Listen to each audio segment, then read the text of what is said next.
बिस्मिल्लाहिर्रहमानिर्रहीम। अस्सलाम वालेकुम नाज़रीन, ये फरवाज़ एनबी न्यूज़ में आपका मेज़बान नवाज भुट्टो। नौ मुंतखब अमेरिकी सदर Donald Trump hush money case में सजा से बच गए, लेकिन डोनाल्ड ट्रंप के यार गार तस्वुर किए जाने वाले इमरान खान और उनकी अहलिया क्या 190 मिलियन पाउंड केस में सजा से बच सकेंगे?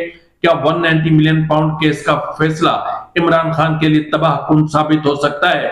और इस के फैसले में किस किस को कितनी सजा सुनाई जा सकती है, और क्या ये फैसला 13 जनवरी को आ भी रहा है कि नहीं, या फिर एवं ही हाइप क्रिएट करने की कोशिश की जा रही है? इस पर भी मैं आपको तफसीलात बताऊंगा। और फिर हम बात करेंगे कि इमरान खान की मुंतकली के हवाले से क्या हुकूमत इतनी बाअख्तियार है कि अपने तौर पर यह फैसला कर सके? क्या इमरान खान को कहीं मुंतकिल किए जाने का कोई प्लान ज़ेरे गौर है? और अगर है तो किसी अदालत की खिदमत हासिल की जा रही है? अगर की जा रही है तो कब इमरान खान की मुंतकली के हवाले से दरख्वास्त दायर की जा सकती है? और फिर राना सनाउल्लाह और अलीमा बाजी के या अलीमा खान के जो बयानात हैं उससे साजिश की बू क्यों आ रही है? इसके अलावा हम बात करेंगे आईनी बेंच। जी नाज़रीन, आईनी बेंच जो सिविलियंस के मिलिट्री ट्रायल से मुतालिक इंट्रा कोर्ट्स अपील पर समाअत कर रहा है, मुख्तलिफ दरख्वास्तों पर समाअत कर रहा है, वो किस तरफ जा रहा है? और जिस तरफ वो जा रहा है क्या उसके कंसीक्वेंसेस को बर्दाश्त करने की इस सिस्टम में हिम्मत है? और क्या ये जो कॉन्स्टिट्यूशनल बेंच है क्या वो किसी बड़े तसादुम को क्रिएट करने जा रहा है? क्या वो जिस तरह बात चल रही है कि 21D1 की और 21D2 की, क्या उनको उनकी बहाली की तरफ जा रहे हैं, या फिर उनको अल्ट्रा वायरिस ही रखा जाएगा? और अगर अल्ट्रा वायरिस रखा जाएगा और अगर 23 अक्टूबर के फैसले को बहाल रखा जाता है तो उसके कॉन्सिक्वेंसेस क्या निकल सकते हैं, और मुख्तलिफ औकात में क्या क्या हुआ है, ये तफसीलात भी मैं आपकी खिदमत में पेश करूंगा। लेकिन इन सब चीजों से हटकर एक इंतहा से ज्यादा खतरनाक तरीन बात, खतरनाक तरीन खबर और भयानक तरीन खबर वो ये है कि यूएई के सदर शेख मोहम्मद बिन जैद बिन सुल्तान अल नहयान अपना दौरा मुख्तसर करके वापस चले गए, और उनकी वापसी की वजह पीटीआई की ट्रोलिंग है। और इस हवाले से पीटीआई ने कितने अकाउंट्स की खिदमत हासिल की, कितनी पोस्ट की गई, कितनी रिपोस्ट हुई, और फिर यूएई में मौजूद पाकिस्तानी कितने हैं, उनके लिए कितनी मुश्किलात पैदा हो सकती हैं, और यूएई से पाकिस्तान को कितना कितना जो है वो फॉरेन एक्सचेंज मिलता है। ये तमाम तफसीलात आज के व्लॉग में शामिल। आपसे छोटी सी गुजारिश की, अगर अभी तक आपने मेरे चैनल को सब्सक्राइब नहीं किया तो कर लें, और अगर आपको मेरा ये व्लॉग अच्छा लगे तो मेहरबानी करके इसको अपने ग्रुप्स में शेयर जरूर करें। सबसे पहले हम बात कर लेते हैं कि डोनाल्ड ट्रंप, और नहीं, मेरे ख्याल में उस तरफ हम नहीं आते। सबसे पहले हम बात कर लेते हैं आईनी बेंच के हवाले से। तो नाज़रीन, आईनी बेंच में पिछले एक हफ्ते से समाअत जारी है। समाअत तो काफी अरसे से जारी है, समाअत तो 2023 से जारी है, लेकिन अभी जो मौसम सरमा की तातीलात के बाद जो समाअत शुरू हुई उसके बाद से ऐसा लगता है कि जिस मूड से कॉन्स्टिट्यूशनल बेंच छुट्टियों पर गई थी और एक जारहाना मूड में वापस आई है। बेंच ने जाते हुए जिस तरह मशरूत फैसला दिया था, मेरे ख्याल में 13 दिसंबर को जो फैसला उन्होंने दिया था मशरूत कि आप जो सजाएं सुना सकते हैं, लेकिन ये सजाएं सुप्रीम कोर्ट के यानी कॉन्स्टिट्यूशनल बेंच के फैसले से मशरूत होंगी कि अगर कॉन्स्टिट्यूशनल बेंच का जो भी फैसला आता है उसके मुताबिक जो है सजाओं को देखा जाएगा। तो ये मशरूत था। असल में 23 अक्टूबर 2023 को Jawad S Khawaja versus federation of Pakistan की दरख्वास्त पर एक 5 रुकनी बेंच जिसमें justice Ijazul Hassan, justice Munib Akhtar, justice Yahya Afridi, justice Mazhar Ali Akbar Naqvi और जस्टिस आयशा मलिक शामिल थे, उन्होंने इस केस का फैसला सुनाया था। और उन्होंने अदालत ने सिविलियंस के कोर्ट मार्शल से मुतालिक आर्मी एक्ट की शिक 21D1 और 21D2 को कलअदम करार देते हुए 9 मई के मुकदमात को कोर्ट मार्शल की बजाय फौजदारी अदालतों को भेजने का हुक्म दिया था। अब ये जो 21D1 और 21D2 है, इसकी अगर आप डेफिनेशन में जाते हैं या इसको आप इसकी इंटरप्रिटेशन में जाते हैं तो फिर अगर देखा जाए तो जिस तरह उस वक्त इनको अल्ट्रावायरस करार दिया गया था, ये दोनों शिकें इस वक्त आपकी स्क्रीन पर मौजूद हैं। तो जिस तरह इन शिकों को अल्ट्रा वायरस करार दिया गया था, उसके बाद अदालत को खुद ये तस्लीम करना पड़ा कि इस तरह तो फिर जो भी मुल्क दुश्मन होंगे, जस्ट लाइक कुलभूषण यादव, उनका भी कोर्ट मार्शल नहीं हो सकता। और अगर कोई जहाज हाईजैक करे तो उनका भी नहीं हो सकता, चाहे वो जहाज फिजाइया का हो या फिर बरी का हो या बहरिया का हो, तो कुछ भी नहीं किया जा सकता। तो इस हवाले से बहुत सारी चीजें डिस्कस हुई और फिर अदालत ने जो 13 दिसंबर को अपीलों पर समाअत के दौरान 23 अक्टूबर का फैसला मुअत्तल कर दिया था। यानी 13 दिसंबर को फैसला मुअत्तल कर दिया और सिविलियंस के कोर्ट मार्शल की इजाजत दे दी, और ये इजाजत मशरूत थी। ये जो चीफ जस्टिस सुमरता बंदयाल की सरबराही में एक बेंच था मेरे ख्याल में 13 दिसंबर 2023 को, तो उन्होंने जो है वो इस पर ही फैसला सुनाया था, या मेरे ख्याल में बंदयाल साहब रिटायर्ड हो चुके थे, उनके बाद के बेंच ने, जस्टिस मंसूर अली शाह भी उसमें शामिल थे, उन्होंने ये मशरूत फैसला दिया था और उन्होंने हुक्म दिया था कि आप इनका ट्रायल तो कर सकते हैं, लेकिन आप इनका फैसला सुनाने का अख्तियार आपके पास नहीं है। और फिर ऐसा ही एक हुक्मनामा मैंने जिस तरह आपकी खिदमत में अर्ज किया कि 13 दिसंबर 2024 को भी जारी हुआ, जिसमें भी मशरूत एक इजाजत दी गई कि आप फैसला तो सुना सकते हैं, लेकिन फैसले का अख्तियार जो फैसला होगा वो जुड़ा होगा सुप्रीम कोर्ट के हतमी फैसले से। अब इस वक्त अदालत जिन नुकात पर सवाल उठा रही है, इससे लगता ऐसा है कि ये मामला 187 की तरफ जा रहा है। जी नाज़रीन, आइन का आर्टिकल 187 जो मुकम्मल इंसाफ की फराहमी के हवाले से, और इसी 187 का सहारा लेते हुए मखसूस निशस्तों के केस में मामला कुछ था और फैसला क्या सुनाया गया था।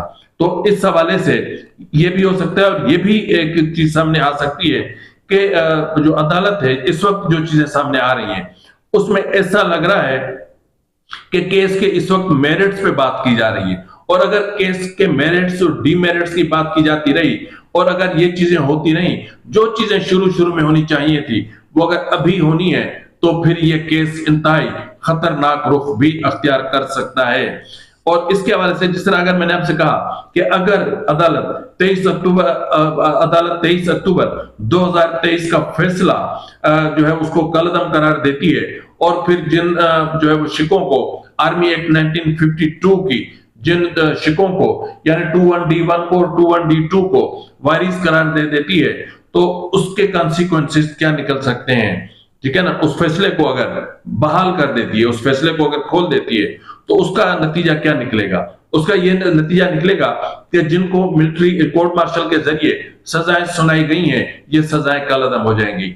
यानी सजाएं तो कलअदम हो जाएंगी, लेकिन एफआईआर अपनी जगह पर मौजूद रहेगी, और अगर एफआईआर मौजूद रहेगी तो ये जो दफात लगी हुई हैं एफआईआर में वो है इंसदाद दहशतगर्दी से मुतालिक, तो फिर ये केस जाएंगे इंसदाद दहशतगर्दी में। फिर जिनको माफी मिल चुकी है 19 लोगों को, और उससे पहले भी जो रिहा हो चुके हैं, उनको फिर गिरफ्तार किया जाएगा, और इन अदालतों में आकर इनको फिर जमानतों की दरख्वास्तें देनी पड़ेंगी और फिर वकील करने पड़ेंगे, और फिर जब फैसला हो तब हो। तो इसलिए एक बहुत लंबा प्रोसीजर, एक लंबी एक जदोजहद छिड़ जाएगी, जिसके नतीजे बिलाशुबा बहुत खराब निकलेंगे। लेकिन इस वक्त जो चीज और भी महसूस हो रही है वो ये है कि क्या अदालत कोई नया मैकेनिज्म देगी, क्या अदालत कोई ऐसा बीच का रास्ता निकालेगी, कोई ऐसा मैकेनिज्म देगी कि जिससे जो अल्ट्रा वायरिस डिक्लेयर की गई शिकें वो भी वायरिस हो जाएंगी, और जो सजाएं सुनाई गई हैं वो भी अपनी जगह पर बरकरार रहें, और फिर मिलिट्री ट्रायल हो सकता है, नहीं हो सकता, मुस्तकबिल में वो मामला फेंक दे पार्लियामेंट के अंदर कि जी आप इसके हवाले से कानून साजी करें, ये भी हो सकता है। तो अगर ऐसा होता है तो फिर ये जो सजाएं हैं ये एज इट इज रहेंगी, और ये इनको अपील में जाएंगे, चैलेंज करेंगे। मुमकिन है कि इसमें बहुत सारे लोगों को रिलीफ भी मिल सकता है, जिस तरह अभी 19 लोगों को रिलीफ मिला है। लेकिन यहां पर सवाल ये है कि अगर उन शिकों को अल्ट्रा वायरिस जिनको डिक्लेयर किया गया है, अगर उनको वायरिस नहीं किया जाता, तो उसके नतीजे कितने मुस्तकबिल में खराब निकल सकते हैं, उसके कॉन्सिक्वेंसेस बहुत बहुत भयानक निकल सकते हैं। अब 21D1 और 21D2 आपकी स्क्रीन पर मैं फिर रख रहा हूं, आप एक बार फिर पढ़ लें, देखें तो सही कि इनमें किस तरह की चीजें कही गई हैं। अगर ये नहीं होगी तो फिर कोई भी कुलभूषण यादव आए और हमें लताड़ के चला जाए, हम किसी का कुछ नहीं कर सकते। तो इस वक्त डिपेंड करता है अदालत पे कि बजाय इसके कि कोई नया पेंडोरा बॉक्स खुले, एक ऐसा मैकेनिज्म तश्कील दिया जाए जिसके तहत जो चीजें चल रही हैं इनको एक कॉन्स्टिट्यूशनल वे मिल जाए, इनको कॉन्स्टिट्यूशनल कवर मिल जाए, फिर वो चाहे होने के लिए हो या फिर ना होने के लिए हो। अगर कोर्ट मार्शल की इजाजत दे सकते हैं तो फिर मिलिट्री एक्ट में, जो मिलिट्री एक्ट 1952 है, उसमें तरामीम की जाए, और अगर नहीं हो सकती तो उनको पार्लियामान के जरिए कलअदम करार दिया जाए। देखते हैं कि पार्लियामान किस तरफ जाती है। इस वक्त सब बात कर लेते हैं कि क्या हुकूमत इतनी बाख्तियार है कि अपने तौर पर इमरान खान की मुंतकली का फैसला कर सके। गुज़िश्ता रोज मारूफ सियासतदान, बुजुर्ग सियासतदान राना सनाउल्लाह की तरफ से एक स्टेटमेंट सामने आया और उसमें उन्होंने कहा कि इमरान खान को मुंतकिल किया जा सकता है बावजह उनकी तबीयत की नासाजी, और बावजह जो है वो अदालत के हुक्म पर भी उनको भेज सकते हैं, तो कहीं भी भेज सकते हैं। इस पर गौर किया जा सकता है। पर मसला यह है कि ये राना सनाउल्लाह साहब तो कह गए, लेकिन राना सनाउल्लाह साहब जरा पीठ पीछे देखें तो सही कि इनके हाथ बंधे हुए हैं या खुले हुए हैं। क्या वो इतने बाख्तियार हैं कि इस तरह का फैसला कर सकें? जो हुकूमत इतनी बाख्तियार नहीं कि पीटीआई की मुज़ाकराती कमेटी को इमरान खान से मिलवा सके। लेकिन मसला यहां पर यह है कि पीटीआई की मुज़ाकराती कमेटी मिलना किन शर्तों पर चाहती है, तो उन शर्तों पर तो कोई नहीं मिलने देने वाला। हाँ, कोई बहुत ज्यादा कोई मजबूरी सर पे आई हो, लेकिन जो खबर मैं आपको यूएई के सदर के हवाले से देने जा रहा हूं, उसके बाद तो मेरे ख्याल में कि इनके साथ मुज़ाकरात तो बहुत दूर की बात है, इनके खिलाफ ऐसे भयानक इकदाम किए जाएंगे कि आप सोच भी नहीं सकते। तो बहरहाल इसी तरह जो है वो एक स्टेटमेंट सामने आया अलीमा खान का भी, और उन्होंने कहा कि इमरान खान ने बाहर आना हुआ तो इंशाअल्लाह ताला फजर के वक्त जेल का दरवाजा खुल जाएगा। उन्होंने तो और भी बहुत सारी बातें की हैं, जिस तरह उन्होंने कहा है कि हुकूमती अरकान ने कहा है कि बानी पीटीआई ने ट्वीट किया है शायद इसलिए मुज़ाकरात बंद हो जाएं। जब ये कुछ करना चाहते हैं तो सुबह 7 बजे भी जेल खुल जाती है, जब ये कुछ नहीं करना चाहते तो रात को भी मुलाकात। मतलब ये है कि जब ये कुछ करना चाहते हैं तो कुछ भी हो सकता है, जब नहीं करना चाहते तो जो होने वाला होता है वो भी नहीं हो सकता, यानी जो कानूनी तौर पर हो सकना होता है वो भी नहीं हो सकता। तो इस वक्त जिस तरह मैंने आपसे कहा कि इमरान खान की मुंतकली का जो मामला है वो कहीं ना कहीं किसी न किसी सतह पर ज़ेरे गौर है, और इस हवाले से बुशरा बीबी तगोदो कर रही हैं, बहुत तगोदो कर रही हैं, और इस हवाले से मुतअद्दिद मुलाकातें हो चुकी हैं।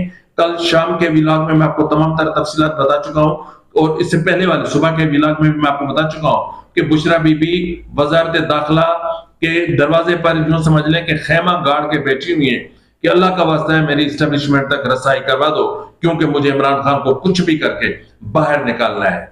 क्योंकि उनको पता है कि अगर इमरान खान बाहर नहीं निकले तो अभी जिस तरह वो डिप्रेशन में है वो फट सकते हैं, वो कुछ भी कर सकते हैं, वो खुद को भी कोई नुकसान पहुंचा सकते हैं, क्योंकि इस वक्त उस पर शदीद जहनी दबाव में है इमरान खान। और ये जो मुख्तलिफ सेक्रेटरिस्ट हैं उन्होंने भी कहा है कि अगर कोई शख्स इस कदर आइसोलेशन में हो तो वो कुछ भी कर सकता है। तो इस वक्त इमरान खान खुद को बहुत बड़ा नुकसान भी पहुंचा सकते हैं, क्योंकि वो जहनी तौर पर यहां पर पहुंचे हुए हैं। तो इसलिए बुशरा बीबी की हत्तुल इम्कान कोशिश है कि कोई मामला बन जाए और फिर अदालत के जरिए एक दरख्वास्त दायर कर दी जाए। और ये खबर मैंने आपको 15-20 दिन पहले दी थी कि अदालतों से इमरान खान को घर मुंतकिल किया जाएगा, बनीगाला मुंतकिल किया जाएगा, और ये चीजें हो रही हैं। लेकिन यहां पर मसला ये है कि जो कुछ इन्होंने किया है वो कहां जाएगा।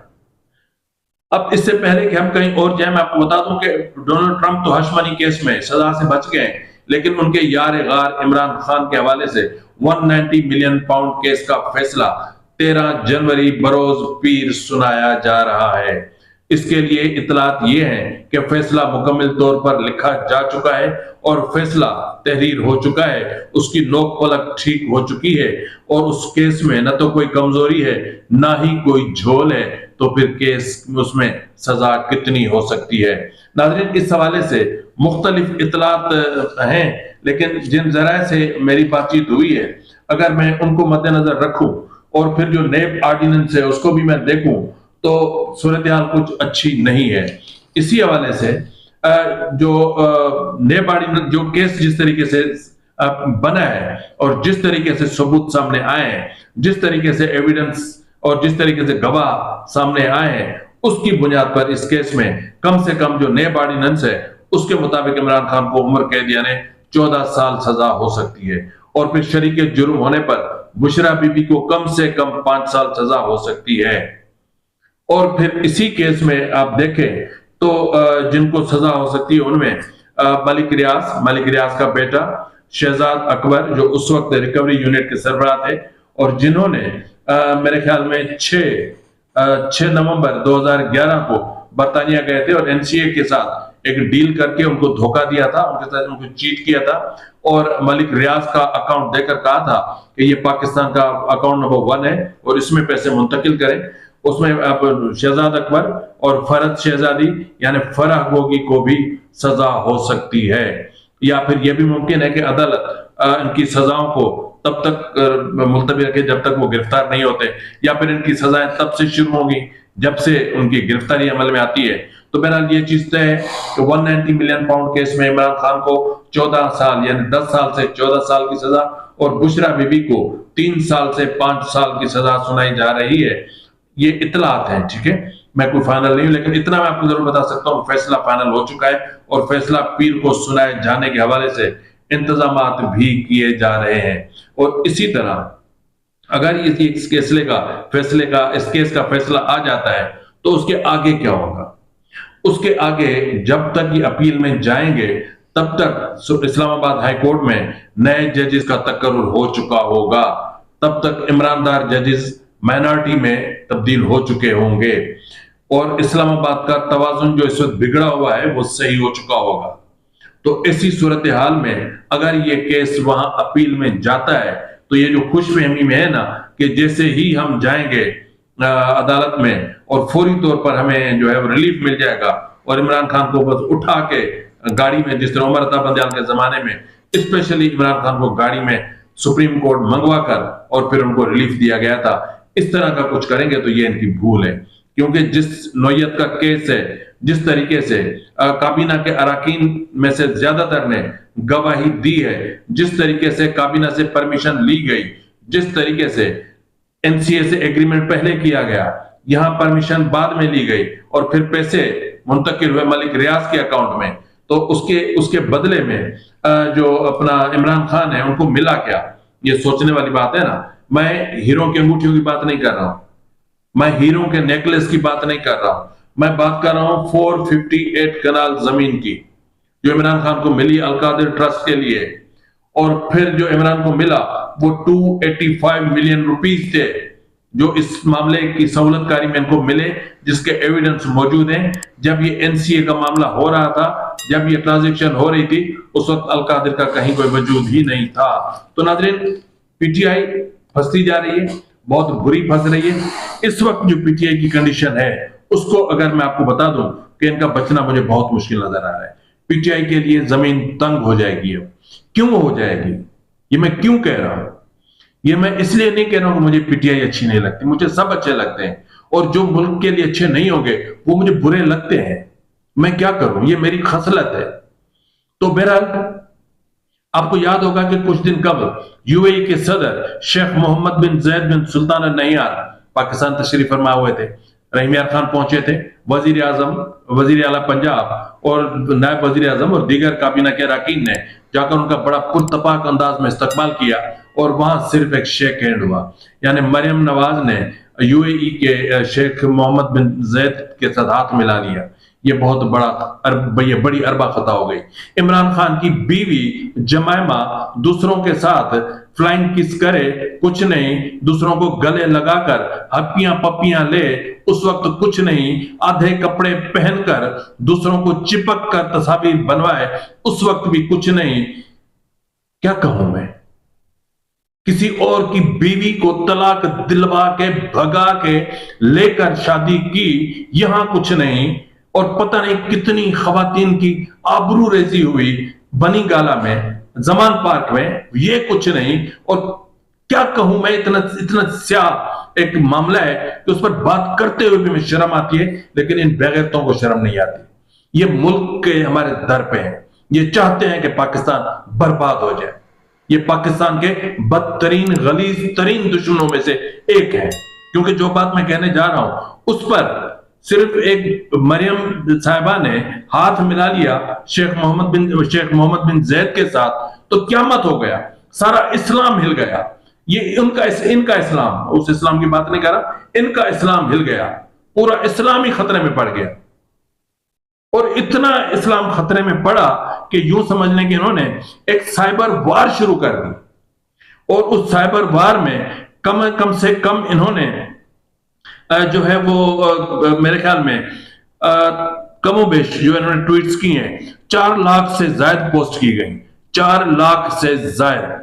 और उसके अलावा कमोबेश ये जो अकाउंट्स हैं इनकी तादाद जो बताई जा रही है मजमूई तौर पर वो कोई है कता कलामी माफ मैं आपको बता देता हूं कि कितने जो है वो किए 155 अकाउंट से आर्टिफिशियल इंटेलिजेंस के जरिए बेहुदा तरीन किस्म की एक मुहिम चलाई गई। और ऐसी मुहिम के वो तस्वीर वो जो एआई के जरिए बनाई गई हैं चीजें वो मैं आपको अपनी स्क्रीन पर दिखा भी नहीं सकता। 155 अकाउंट्स, इस पर वजीर आजम ने 155 अकाउंट से 4 लाख से ज्यादा पोस्ट हुई हैं और वो रीपोस्ट हुई हैं। और फिर शेख जैद बिन सुल्तान अल नहयान, शेख मोहम्मद बिन जैद बिन सुल्तान अल नहयान परेशान हो गए कि मैं किस मुल्क में आ गया हूं। ये है वो मुल्क कि जिस मुल्क के 18 लाख बेरोजगारों को मैंने अपने मुल्क में रखा हुआ है। क्या ये है वो मुल्क जहां मेरी इज्जत ये है कि जिनको यूएई की तरफ से माहाना 60 करोड़ डॉलर मिलते हैं, यानी तरसीलात ज़र आती हैं। दिसंबर 2024 में जो तरसीलात ज़र आई हैं वो 63 करोड़ डॉलर है। ये आप जहन में रखें। 18 लाख पाकिस्तानी यूएई में काम कर रहे हैं। उन सब के मुस्तकबिल इमरान खान ने और इसकी जो एक गलीज एक इनके जो वेरियर्स हैं कीबोर्ड वेरियर्स उन्होंने खतरे में डाल दिए। और फिर शेख मोहम्मद बिन जैद बिन सुल्तान नैयान अपना दौरा मुख्तसर करके यहां से चले गए। कुछ ही दिन पहले यूएई के जो कतरी शहजादों पर तुर्बत में हमला होता है, बीएलए की तरफ से हमला किया गया, बहुत तकलीफ दे बात थी, और वो भी अपना दौरा मुख्तसर करके चले गए। अगर इस तरह ये चीजें चलती रहीं तो फिर पाकिस्तान का क्या होगा? वजीर आजम ने इस हवाले से एफआईए को तहकीकात का हुक्म दिया है। एफआईए तहकीकात कर रही है। अब जब तक तहकीकात हो तब तक दोनों ममालिक के दरमियान जो बिरादराना ताल्लुकात हैं वो तो तबाह हुए ना।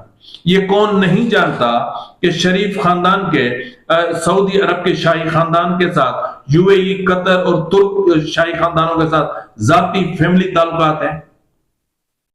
तो जरूरी तो नहीं है कि मतलब क्या कहूं मैं यार, इन लोगों को शर्म भी नहीं आती, शर्म भी नहीं आती इन लोगों को।